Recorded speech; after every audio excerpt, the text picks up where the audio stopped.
Welcome. It's been a while since we have had an episode of Sequoia Fund Live. I'm really excited to have Dr. Percap, Shawn Spruce, back with me this evening.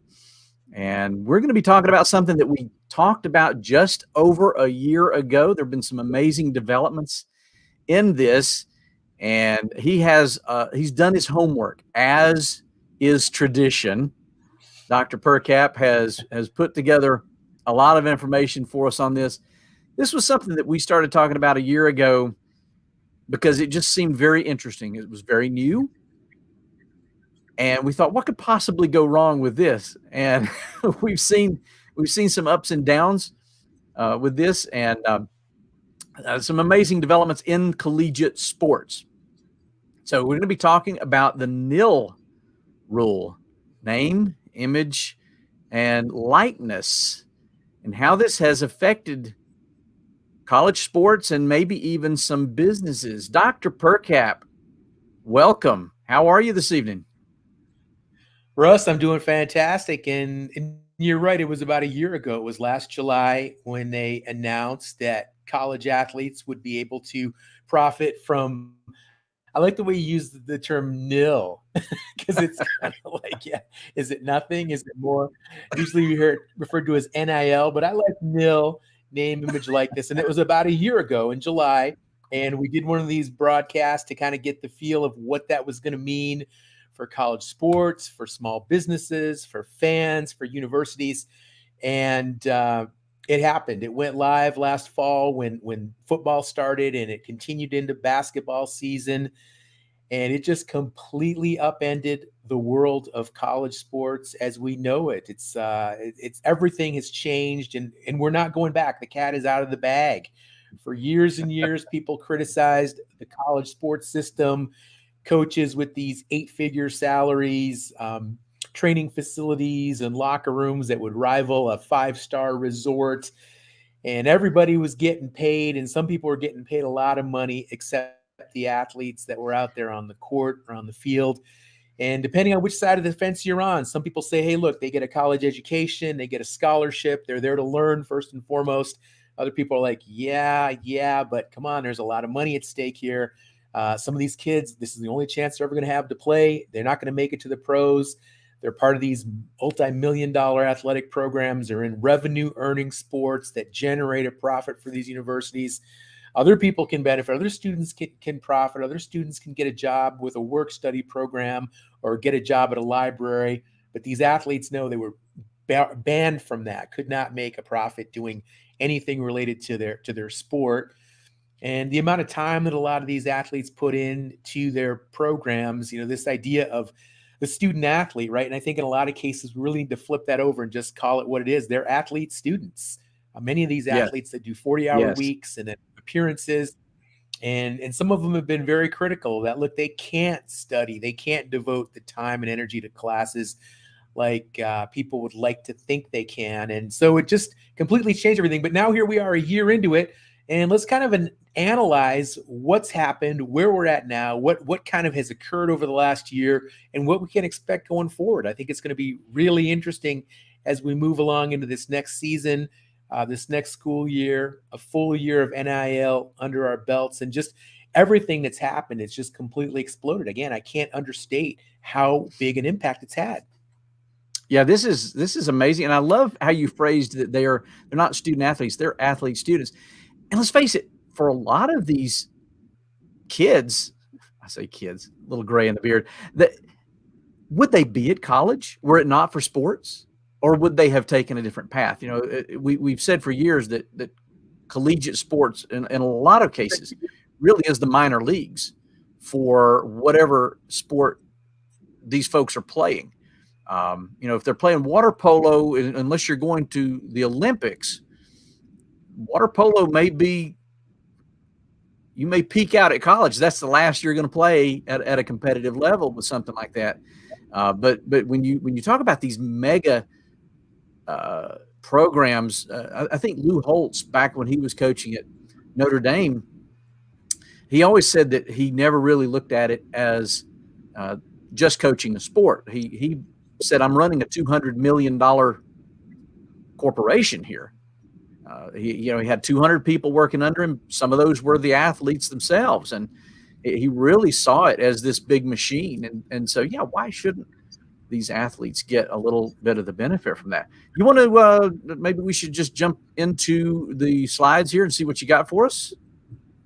Yeah, let's take a look at some of our visuals. And so you've got the main revenue earning sports. You've got football, you've got men's and women's basketball, and then Hang on you've a got second, ice Shawn. Let me hockey.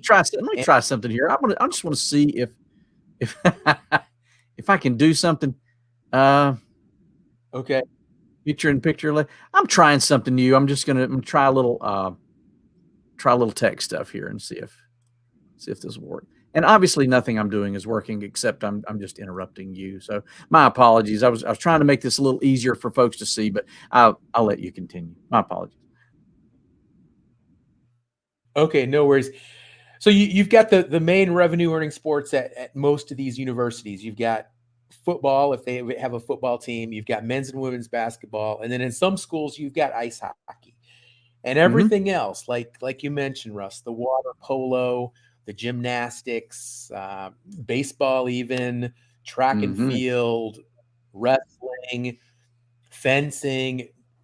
Great athletes, great sports. They pour their heart and souls into those sports, but unfortunately, people aren't packing stadiums to watch sports like that, so they're not generating a profit. But it's interesting. Many of those athletes and those sports are being upended just as much as these big revenue earning sports as well. And just the ripple effects of NIL are just completely traveled across the whole spectrum of college sports, both men and women's sports.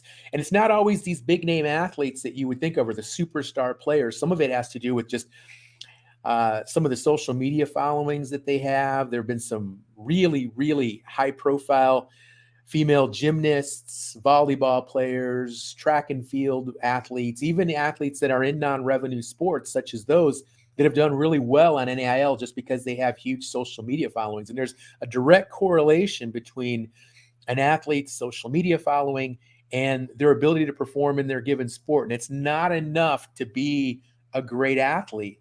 An athlete has to have that social media following, and specifically Instagram is really kind of the gauge that they're using to determine how marketable these athletes are and what their earning potential is through NIL. And again, some of these athletes aren't necessarily the superstar athletes that we think of, the star quarterback for Alabama or somebody like that. It's some of these lower profile sports that have the athletes that have a very significant following for whatever reason. Let's take a look at the next slide, Russ. I think we've had some pretty significant action in things like women's volleyball and, like I said, gymnastics. That was what was amazing to me. We all think it's going to be the star basketball player, the quarterback, or whatever on the football team. And it turns out that some of these, I guess I won't say lesser known sports, because maybe not the economic driver sports, for lack of a better term. These are the folks who are almost working full time in their social media too. It's incredible to see the following. I mean, some of these people have got hundreds of thousands of followers on their social media. That takes a lot of work. They do. You're right. It takes a lot of work. Yeah. And, kind of the sweet spot, again, Instagram is one of the main social media platforms that they use to monetize NIL athletes. And 50,000 followers is kind of that benchmark number. Once an athlete has that 50,000 person following on Instagram, at that point, they can really start making some money. Not huge money, and again, it can be just as simple as going to a restaurant and getting a free meal and then posting about it. But at 50,000 followers, if you play that right, you can turn that into about $40,000 worth of NIL income annual payday. Again, it's not the big money that some of the NIL athletes are making, but it's for somebody in school making a few posts. But again, they've got to work on it. They've got to keep those posts coming. They've got to maintain that presence. And anybody that uses social media knows how much work it is. And it's a real art, knowing how to make the right posts and get the right pictures on there. And Of course, they have to edit those pictures sometimes and crop them, and so there's definitely some energy that goes into it and some expertise. But 50,000 followers on Instagram, that's kind of that base level to where it starts becoming really relevant. Let's take a look at another one of these slides. Russ, I've always I always got to include these winners and losers, right? In all these presentations that we do. So let's talk a little bit more about the winners and losers in the world of NIL college sports. So if you look there on the top right-hand corner, you've got Friends of Smokey and Heels for Life. Now, these two organizations are what we call college sports collectives, and they have become this huge, huge catalyst for NIL money and also just assisting athletes with brokering these NIL deals. And what these are is these are organizations that operate independently from these specific universities, but they have the backing of boosters and other businesses, and they pump money into these programs specifically designed to create NIL opportunities for athletes and help them, again, kind of navigate this whole new world of NIL. And it's just overnight, they have become these huge, huge forces in these big revenue earning college sports programs. It's gotten to the point you can't really function as a competitive Division I or even a lower division tier team if you don't have a strong NIL, because that's what's going to create these NIL opportunities, this money. These colleges, they can't put money in an athlete's pocket directly, but they can work through these NILs and create these opportunities. And all the major universities, all the big teams are scrambling to get these these collectives in place. And most of them already have them very well established, and they're generating lots of money, creating these opportunities, connecting these athletes with local businesses. And it's a gray area. It's completely unregulated. And a lot of how these schools and these collectives and how these athletes are operating are based on state laws, which can be all the way across the board, depending on what state an athlete is. It's really kind of the Wild West era. And there's a lot of criticism being directed at how it's being managed. And really, the NCAA wasn't really prepared for how, I don't think they recognized just what it would be when the floodgates were opened and how many different people would become involved and how quickly it would kind of explode. And the NCAA, you can think of them as really a loser because they're losing control of college sports. They're losing control of the establishment and the way college sports have always been managed. And this idea that college athletes can't be compensated. They're losing influence to these collectives and some of these other entities that are stepping in. You have to think of also the fans. Are they winners or losers? I'm not really sure where they're at this point. Some people think, oh, these NILs can come in and they can be game changers. If a school can get a big collective together and they can get a lot of money to get the best athletes and compensate them in some way, shape, or form, that it's going to make their team better. And some of these older schools that have kind of fallen from grace in recent years, some of these old football schools that used to be big perennial winners from year in, year out, have kind of fallen from that pedestal. People are hoping, oh, we can bring our school back through these collectives and through these NIL deals, and we can kind of buy our way into success again. And if you're a fan from one of those schools, you might be excited thinking, hey, this could be our chance to return to those glory years. Or you might just be kind of turned off and say, hey, I didn't sign up for this. I wanted to see amateur athletes. I want to see my team compete on the field based on, kind of an old school system of going out and recruiting kids and bringing them in and training them and having a good coach. And it's a different sports landscape, and the team that you rooted for all these years, they're structured very differently now. The athletes are incentivized in a very different way. And for some people, they might like it. Some fans might think it's a turnoff. You also have to look at the universities themselves. In this case, we have a picture there of the UNC Chapel Hill logo. I'm sorry, Russ, go ahead. No, I was just, and I know you. Do you have a question, Russ? You've got a lot of information. I don't want to jump ahead, but it kind of makes me think: did anybody think about the potential for exploitation of these athletes? I know that a lot of people for years have thought these athletes were being exploited already. We're running a multi-million-dollar business here with all these athletes as the center stage, and yeah, we're probably exploiting them in this way. But it seems like if it's unregulated, there is a lot of opportunity for exploitation. Yeah, There definitely is. And I just think they had to rush this through. They didn't want to have to push this. It's all stemmed from a lawsuit in California that was really going to just make it was the NCAA was in a really tough spot and they couldn't fight it. And they knew there was a lawsuit in California and a couple of other states as well. And they knew that this NIL was coming.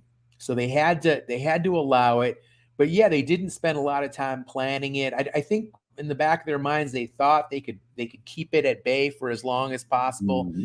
and they couldn't. So rather than really create a systemized method for how to do this in a semi-fair and managed format, they just didn't have the time or the wherewithal to do that. So now you've got this situation where it's kind of a free-for-all.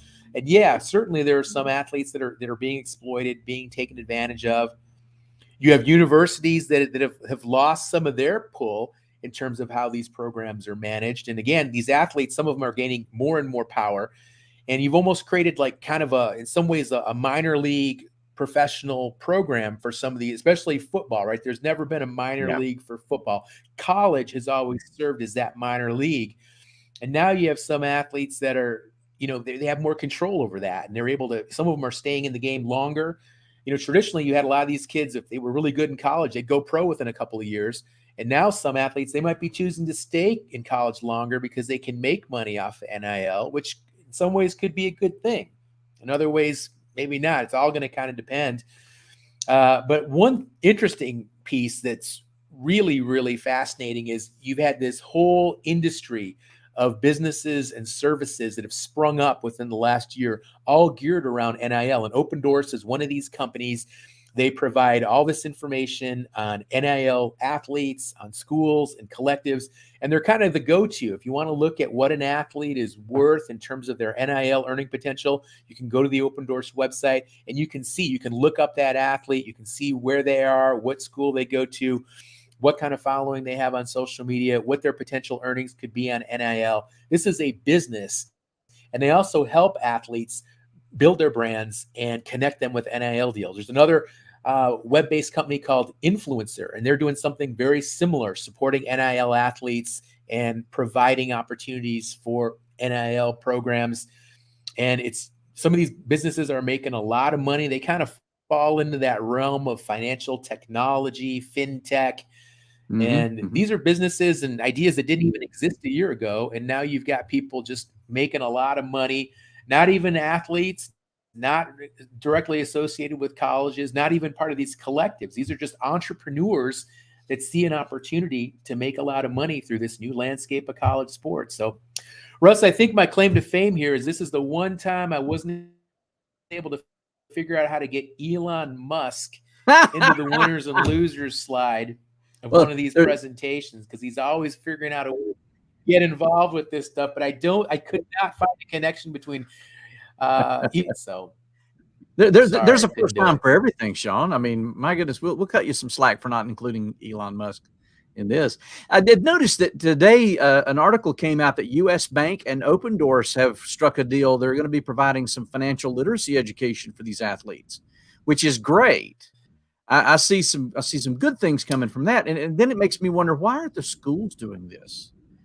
Why aren't the schools themselves taking the lead on financial literacy education for these students?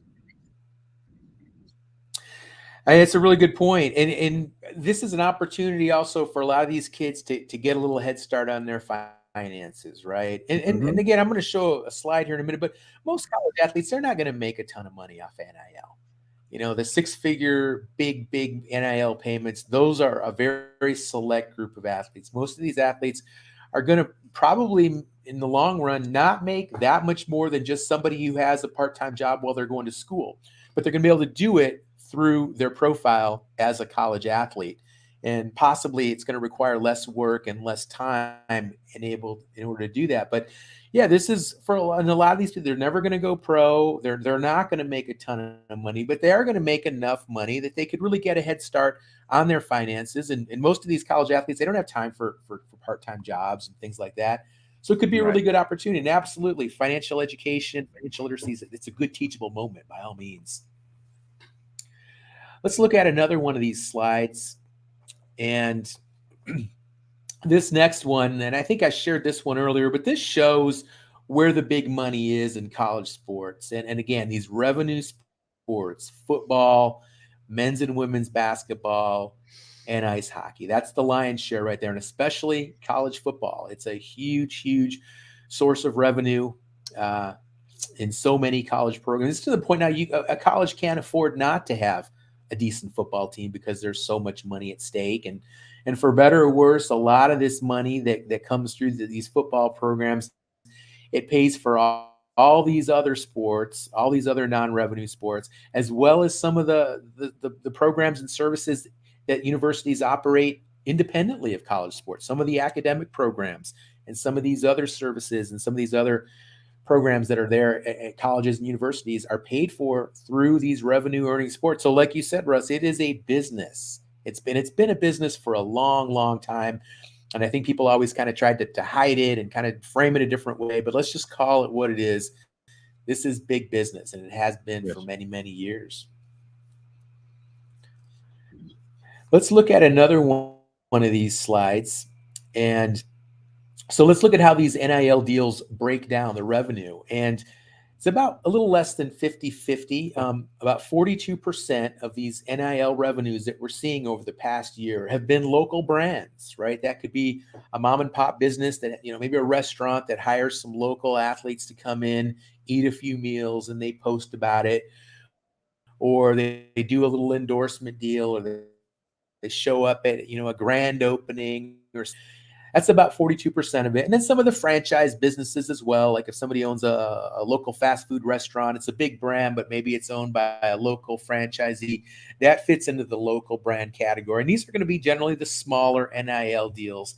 And then you've got 58%. These are the national brands, okay? Like some of these, Gatorade just signed a pretty high-profile college basketball player to a big Gatorade NIL deal. And some of these other brands as well. So just kind of give you a snapshot at how they break down. 58% national brands, the big name corporations I think we're all familiar with, and then some of these local brands as well. We really want to think about some of these local brands because there's very much an opportunity for small business owners to get in on this, for better or worse, whether you're a fan of NIL or not, or you think it's the worst thing or the best thing to ever happen to college sports. If you have a small local business, and I'm thinking about folks in Cherokee, somebody that might own a restaurant, somebody that might have some kind of a new business. You look at some of these nearby universities, even Western Carolina, you could bring some athletes in from WCU, have them there at your grand opening, or give them a couple of free meals, and they can post about how great your restaurant is. Not going to cost you a whole lot, and it could be some decent advertising for you. Yeah, I got to be honest with you. That national brands at 58% is a little bit bigger than I expected. I thought the local brands would be a little closer to 50%, not over. Yeah. And I think the reason why is because what you have with those is some of the big NIL deals are going through the national brands. So my guess is there's probably a lot more deals that are local. It's just they're not the big deals that are going to weigh the revenue breakdown in the direction of the national. I think that's probably what's going on. Yeah. Okay. Let's take a look at another one of these slides, Russ. And so this is, according to Influencer, as of January this year, the average size NIL deal was just $1,100. $1,100. So not 500,000 or 600,000, which this is a nice sum of money for a young college athlete, but it's not this huge amount of money that I think we're seeing or we're thinking of so often associated with NIL at this point. And again, I really want to stress that the average college athlete is not going to walk away a millionaire from NIL. It's just not going to happen. Wow. Let's take a look at another one of these slides. Yeah, go ahead, Russ. I was going to say that is. I mean, when you think about the money that's flowing in there, that's a lot of small deals. Yep. A lot of small deals, a lot of local businesses. And so how can athletes monetize, right? They can post on social media. They can use Instagram. They can use Twitter. They could do TikTok. They could do Facebook, whatever platform that they can post, and they have a following, and they can connect their brand with whatever business that they've got an NIL deal with and connect those with their followers, that is a potential revenue stream. Local, national endorsements.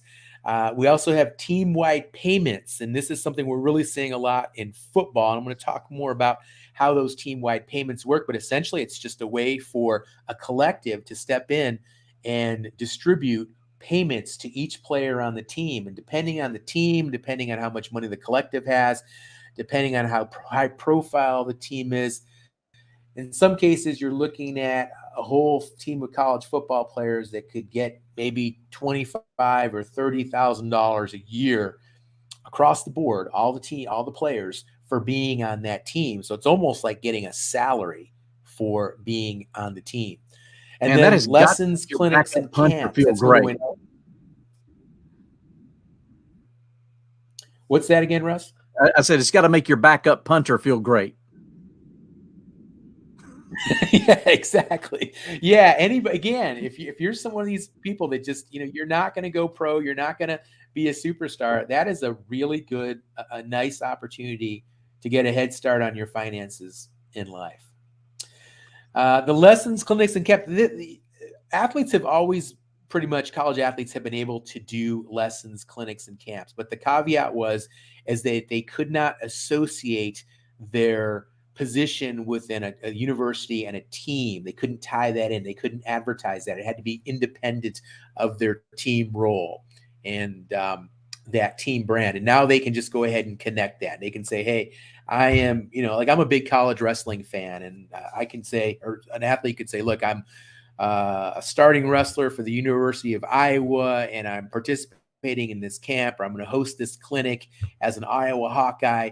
And they can use that Iowa brand, which is a valuable brand if they're at one of these high-profile programs. They can use that to monetize NIL. So it's a little bit different than the way it was in the past, and it's just another opportunity, a way for athletes to expand all these different income streams. And some of these athletes are just working just different angles of this. They're doing some social media. Maybe they've got a team-wide payment coming in. Maybe they do a camp or something like that. And just you're hearing about all kinds of just interesting ways that athletes are getting money, and the different types of brands, restaurants and soft drink companies, video games. Pretty much the sky's the limit. If they've got a market and they feel that they can use a college athlete to tap into that market and expand whatever it is they're selling, then there's a potential there for an NIL deal. Let's look at the next slide, Russ. Okay, so let's take a look here. This is on3nil.com, and this is one of these new companies that has emerged in recent years or just within the last year. And they've got every athlete. You can look them up and you can see where they're at in terms of NIL. So right here, this is just a random page off of this website, and it shows 4 different athletes. The guy on the top, he's a college football player at Notre Dame, and it says his deal is undisclosed. You've got a couple of basketball players. So again, it shows that his net value, NIL value of this kid, Michael Moyer, and he's a tight end at Notre Dame. His NIL value is just shy of $850,000. Wow. I'm not sure what that company is. You've got another kid here, St. Francis Table Soup Kitchen. His deal's only worth about $8,600. Okay, Jalen Moore. And he's at a small college there in Alabama. Miles Kelly, $13,000, a little more than $13,000. And then you've got a kid from Florida with $41,000. So again, I mean, this is a business, and they've got these. It's not just okay. Where'd they go to high school, and how many yards did they pass for, or how many 3-pointers did they score? No, it's like this is a whole new angle to college sports and what these kids are potentially worth. And, it's crazy. I mean, just the thought of it. I mean, think of 5 years ago, people would have just freaked out. I mean, this would have all been just beyond illegal. Colleges would have been put on suspension for years, for decades, for even approaching anything like this. And athletes would have lost their amateur status and their eligibility, and now here it is. It's a business. Let's look at the next slide, and this is another one from 1-3 NIL. And this shows a high school. This is Arch Manning. So, you know, the Peyton Manning, Eli Manning, that family legacy going back to their dad, Arch Manning, the great quarterback from the Saints. So the latest Manning coming up is Arch Jr. And he is a rising senior at a school down in New Orleans. And he's considered like the biggest college prospect, the biggest potential football superstar in many, many years. And he hasn't even graduated yet. He's just a rising senior, just now getting started on his senior year.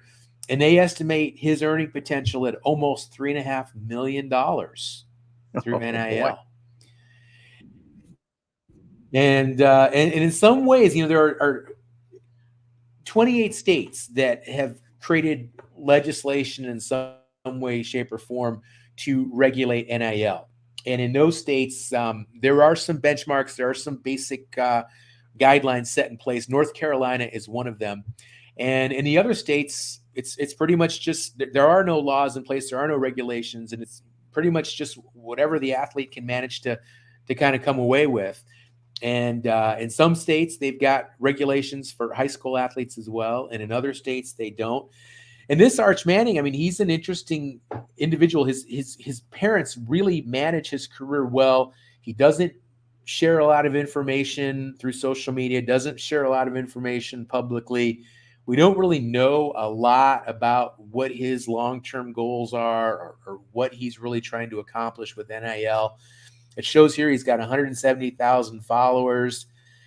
His per post value is $22,000. So just with those followers and his brand, his image, his reputation, he could potentially generate $22,000 for one post.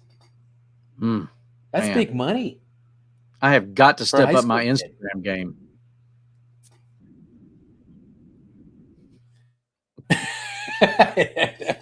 I know, I do too. It's just crazy. Let's take a look at another one of these slides. And so these are collectives, right? This is just some different collectives that are out there. Here's one from South Carolina, TCU, Tennessee. And Tennessee has several of these collectives. And some are geared more towards football. Some are geared more towards basketball. Some of them have kind of a little different approach for how they're going to generate funding or how they're going to help broker these deals. But again, every major university that's involved in college sports in any way, you pretty much have to have a collective now. And it's created a lot of drama. Earlier this year, there was a back and forth between Nick Saban of Alabama and the head coach of Texas A&M. And Nick Saban accused him.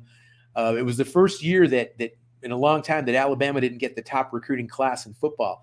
And this guy from Texas A&M got a bunch of these prize recruits. And Nick Saban accused him of buying every one of those recruits through some shady collective and NIL practices.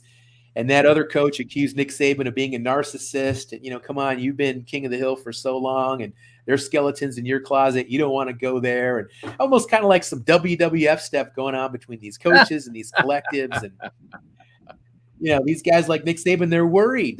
They've had their thumb on college sports for a long time, and they've controlled the pipeline for how these athletes are coming into schools. And now that's being disrupted. And again, who knows? I mean, I think Alabama is still going to be the top tier team. You still got to have a good coach. You still got to have the facilities. It's not enough just to pay kids a bunch of money. You know, you got to think of other ways to motivate athletes. And we'll see this next year. It'll be really interesting to see how the teams perform. And if we see some new teams to arrive and we can attribute a lot of their success to NIL, that'll be interesting to see how that plays out.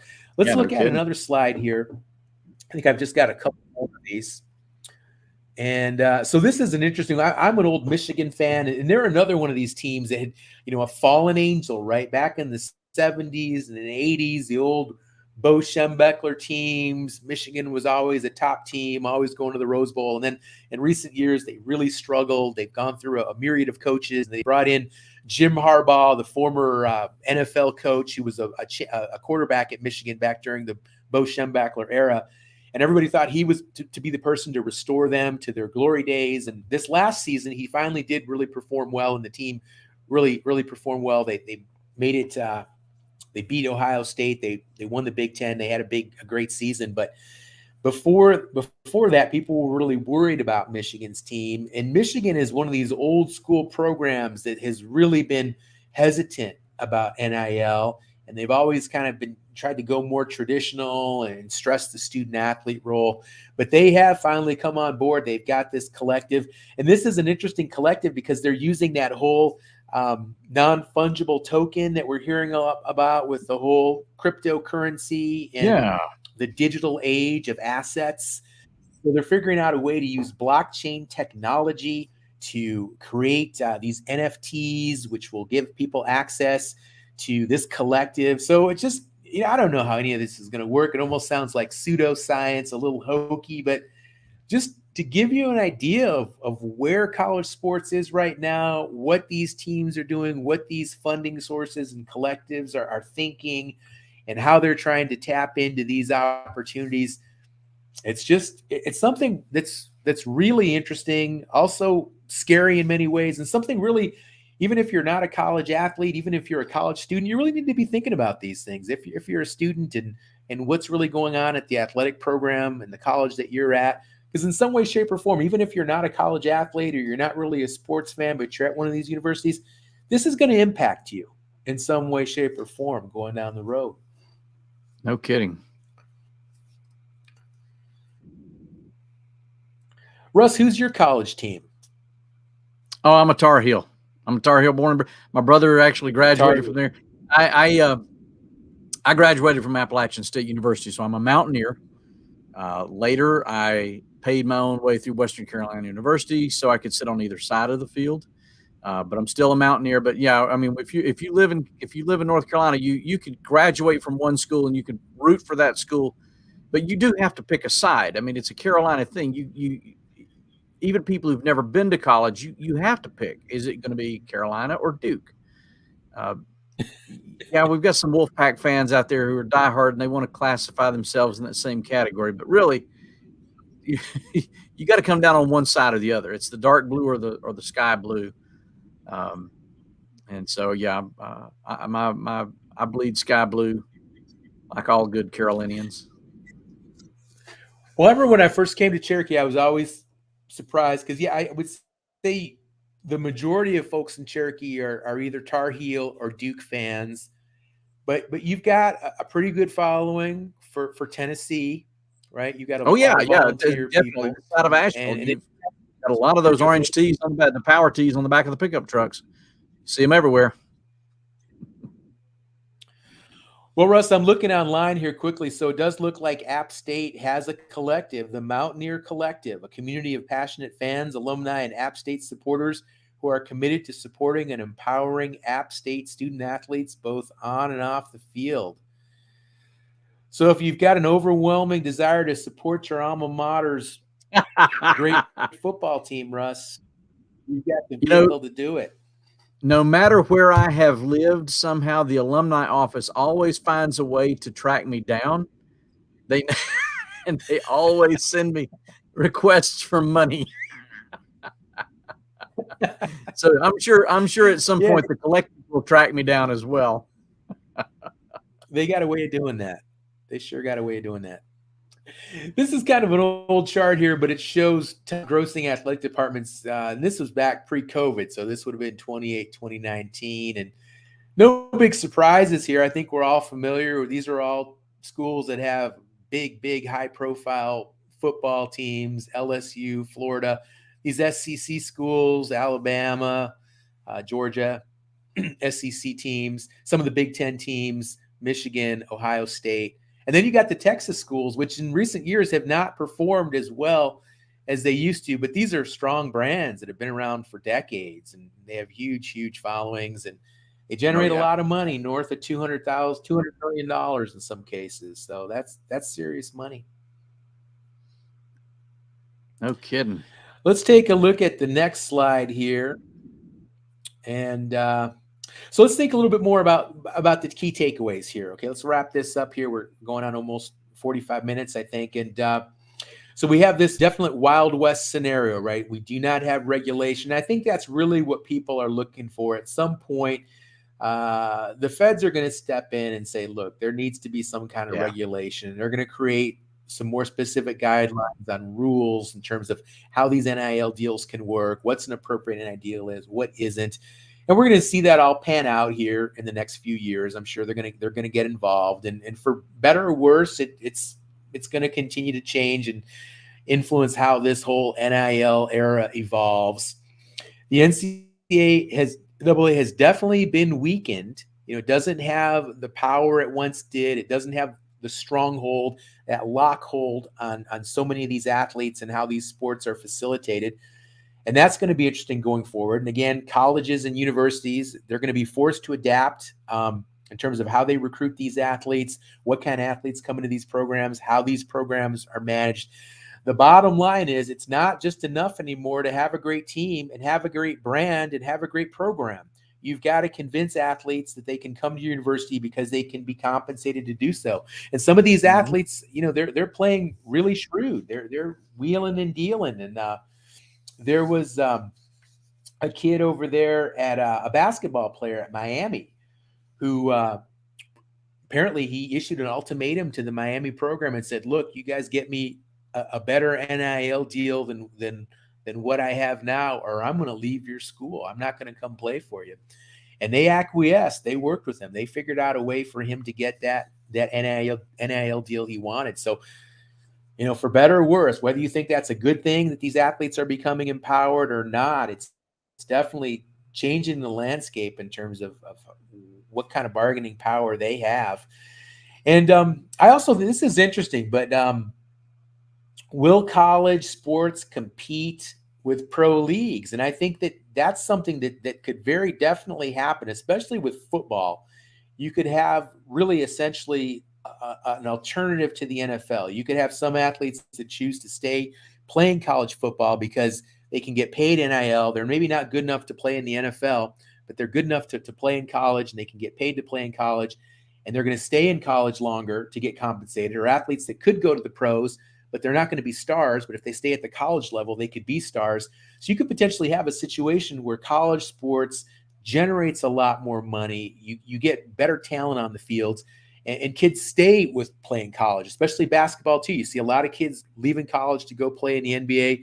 Now you have a lot of kids that don't even go to college, and they go straight into these. They'll play a couple of years with these developmental teams, and then they'll become eligible for the NBA draft, and they'll go to the NBA. So maybe we'll see a situation where some of these athletes, some of these high-level athletes are staying in college, or they're choosing to go to college, where in the last few years they haven't been going to college. And that could create this pro league type of atmosphere in college sports, and it could be a good thing overall in terms of just keeping athletes in college. And maybe they go to school, maybe they don't go to school. I don't know, but at least it could help build some of these brands in college sports. And that's the other thing we need to think about too, is where these college athletes, what they're really going to do and what their purpose is for being in school. And that's all going to become and we're already seeing it. I mean, it's more and more clear, like what the motivations are for school. And for, again, these top tier athletes, it's all about getting to the next level and getting paid. And for some of these other athletes that aren't in revenue sports, they have opportunities now to make a little bit of money, and they work really hard. They work just as hard as these high profile athletes in these big name sports. And this is a game changer for those kids as well. And of course, just unlimited opportunities for advertising and branding for all kinds of businesses, big businesses, small businesses, mom and pops, corporate businesses. And I really encourage anybody in Cherokee or in the community that has a small business. There's so many really strong little businesses in Cherokee, and there's a huge tourism industry there.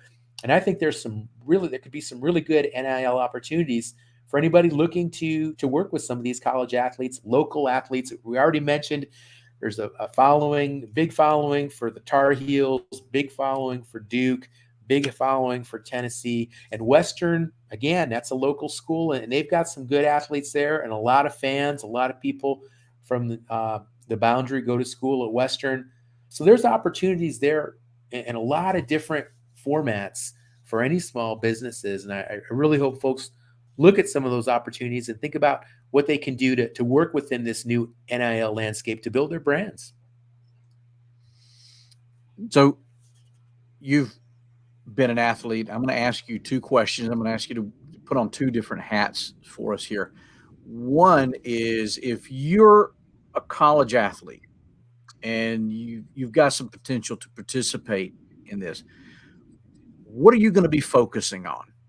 I mean, obviously, when the rubber meets the road and you're on the court, when you're on the field, when you're there to support your team, the last thing you're thinking about is, what is my revenue potential? You're thinking about, I got to block this guy, or I got to score this point, I got to do this, I got to make the assist, whatever it is. You've got other things on your mind, but in general, what are you thinking about as you try to weave this into your life, which is only a year old at this point? I know. Yeah. It's interesting. I think a lot of these kids, I think they're very cognizant of what their value is, right? And you saw these websites that spell it out. They know what their value is. And I think for an athlete that has huge potential, like these 5-star recruits going to these big football programs, I think they're looking to basically get a head start on their pro career.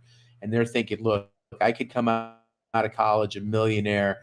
I could make a huge amount of money. And they're having to balance that, though, because maybe they got a great NIL deal for a school, but that school might not be the best fit to get them to the NFL. Like, what's their end goal? Is it to make as much money as possible through NIL in college? Or is it to do pretty well in NIL, but then get to that next level and become an NFL superstar or an NBA superstar? So I would think that would be a difficult conversation. And they've got representation. They've got people through collectives that they can work with that can kind of help them come up with that strategy for how to get to that next level. Because just because there's the NIL dollars are right doesn't necessarily mean the program's the right fit if they want to really take their sport as far as they can. And then you've got some of these other athletes in maybe non-revenue sports or just less known revenue sport athletes like second string or third string football players and basketball players. And they're probably just grateful for this opportunity in general. And I would hope that they're still in some way thinking about the college that they're going to and the value of that education. And hopefully there's still a way to maybe balance being a student with being a college athlete and still getting some NIL revenue in the process and figuring out what the best fit is. And maybe they can make a little bit of money now and they can use that to get a head start on their finances, because they're never going to be pro athletes, or at least they're not going to be big money generating pro athletes. And they can use this as an opportunity to build a little bit of a nest egg while still going to school and getting a degree. And that's the majority of them, right? And that's what they're thinking about. Sure. And how they manage that. We're seeing a lot of athletes transferring. Yeah, go ahead. Yeah, I can imagine. Yeah, because that whole door is open now too. The you've got all of these transfer opportunities, and if I realize that I'm being undervalued at one school and I could make more and do more, maybe I'm thinking about transferring. If you're a small business owner, let's say you own a small business here in Cherokee, and you're kind of right on the fence here between Tennessee, and you got Carolina and Duke, and you're north of the Bulldog territory and south of Virginia Tech. You got a lot of these big schools in the neighborhood. What are you going to be thinking about in terms of how this could help your small business? If you were a small business owner, what's the first step you're going to take to make this work for you? Well, I think the first step would be to reach out to some of these different schools and connect with athletes. I think you probably want to connect with these collectives. And again, go to that website that I just shared, look at those collectives, look them up online, contact them. And I would explain, look, I am a local business owner. I'm in Western North Carolina, and this is our business. And we're looking to build our brand through an NIL relationship with a college athlete, what can you folks offer us? What can you folks present? Because that's part of these collectives' job, is to help these athletes navigate and set up these NIL deals. So I think the place to go, for better or worse, would probably be to start with a collective, and then try and gain that relationship through there, and just see what the different opportunities are. Obviously, yeah, in Cherokee, you've got a mixed basket of sports fans, and you've got these different schools. But I think ultimately, people just get excited with athletes and with even minor celebrities. And I think even the biggest Duke fan in the world would still be pretty excited if some Tar Heels were in Cherokee for some kind of a promotion or something like that. And that could be a way to build up. And also just think about the budget and how much you're willing to invest into this. If it's meals, if it's some other type of compensation, what you can afford to invest in that to support these athletes. And then you're also going to really want to keep an eye on it and make sure. That's one thing that I would be concerned about. It's not like a standard type of endorsement deal where you hire somebody and they come in necessarily and you pay them through an agent. If you're compensating somebody and the agreement is that they're going to post on social media, you need somebody that's going to keep track and make sure that they are posting consistently and the posts are favorable, and also keep an eye on these kids, because this is one risky area. You don't know what else this person might be putting on their social media. What if there's something that's negative, or especially now with so much concern over people saying an athlete that makes an inflammatory post or a degrading post towards certain aspects of our society or something like that. So that you definitely would need to keep an eye on that and pay attention. It's not just, okay, here you go, make some posts and we'll take your word for it that they're going to be great posts and that you've got a great reputation and you're not going to tarnish that in any way. Because ultimately, if a kid, an athlete, male or female, makes some bad decisions, and of course we all know that college athletes are not immune from making bad decisions. Some of them get in trouble with the law. I've never known a college student to make bad decisions.